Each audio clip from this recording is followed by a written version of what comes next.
আজকের দিন পর্যন্ত আমি মাস্টার সাহেবকে কত টাকা জমা দিয়েছি সে বলতে পারবে এবং আমার কাছে সেইভাবে গ্রুপ ওয়ারি রাখা ছিল। তো আজকে পর্যন্ত এখন পর্যন্ত এই অনুষ্ঠানের আয় ব্যয়ের খরচও এখানে তোলা হয়েছে। এ পর্যন্ত আমার কাছে আয় হয়েছে ডিউটি থেকে আজকে পর্যন্ত আজকে পর্যন্ত না, আজকে 10 তারিখ, আমার আয় শেষ হবে 24 তারিখ।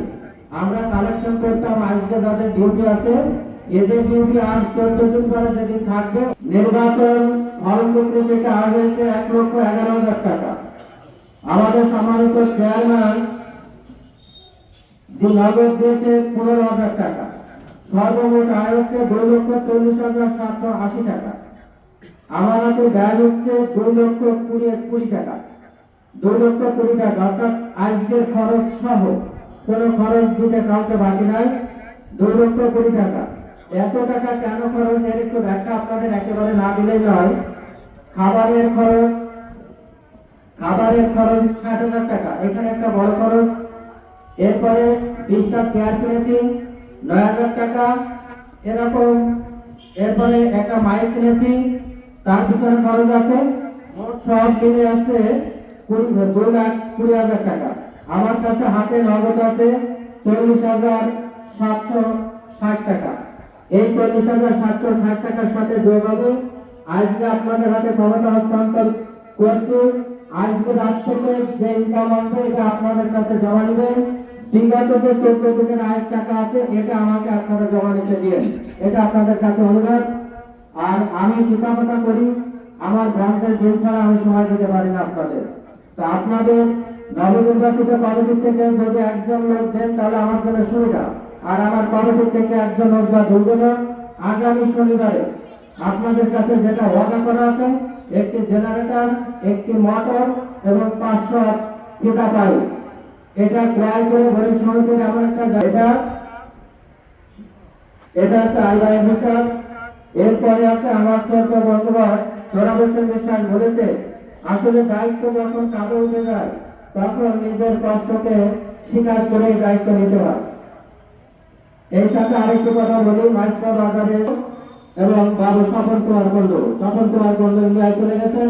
সেই সময় তার ছোট ভাই ছিল রতন কুমার কুন্ডু, আমাদের মাছ থেকে ছোট বিদায় নিয়ে চলে গেছেন। সেই সময় তার ছেলে প্রহ্লাদ কুন্ডু ছিল।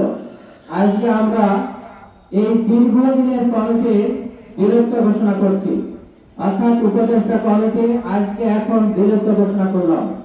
এরপরে আপনারা যারা নির্বাচিত হয়েছেন আপনারা আপনাদের মতোই উপদেষ্টা কমিটি অল্প সময়ের মধ্যে গঠন করে নিন, এটুকু আপনাদের কাছে অনুরোধ রইল।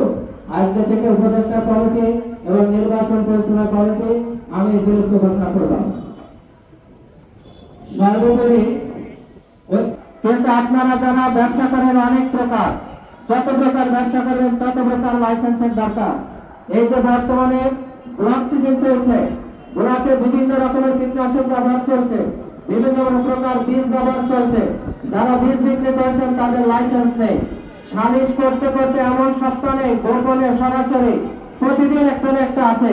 বিশেষ করে আমি বলি ঠাকুর দাসের কথা, উনি অনেক প্রকার মাল বিক্রি করেন। আমার মনে হয় ওনার কাছে ট্রেড লাইসেন্সও নাই, এটা অত্যন্ত দুঃখ। আবার মোবাইল কোড আসলে উনি দোকান বন্ধ করে আবার আপনারা বলে মোবাইল কোড গত 4 তারিখে নড়াইলে যিনি এডিসি মহোদয় আসছেন ওনার সঙ্গে আমি মোবাইল কোড নিয়ে ব্যক্তিগতভাবে কথা বলেছি।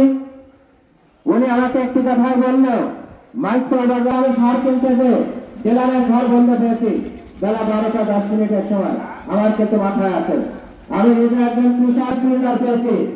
আপনারা যদি বলেন যে আমার গ্যাস হয়ে গেছে, বনের সমিতি গ্যাস কিনে দিই, বনের সমিতির ফান্ড থেকে গ্যাস কিনে দেওয়া হবে, আমি বলেছি কেউ টাকা না দিয়ে আমি তাদের বাচ্চার পকেটের টাকাতে গ্যাস সিলিন্ডার ভরে দেবো।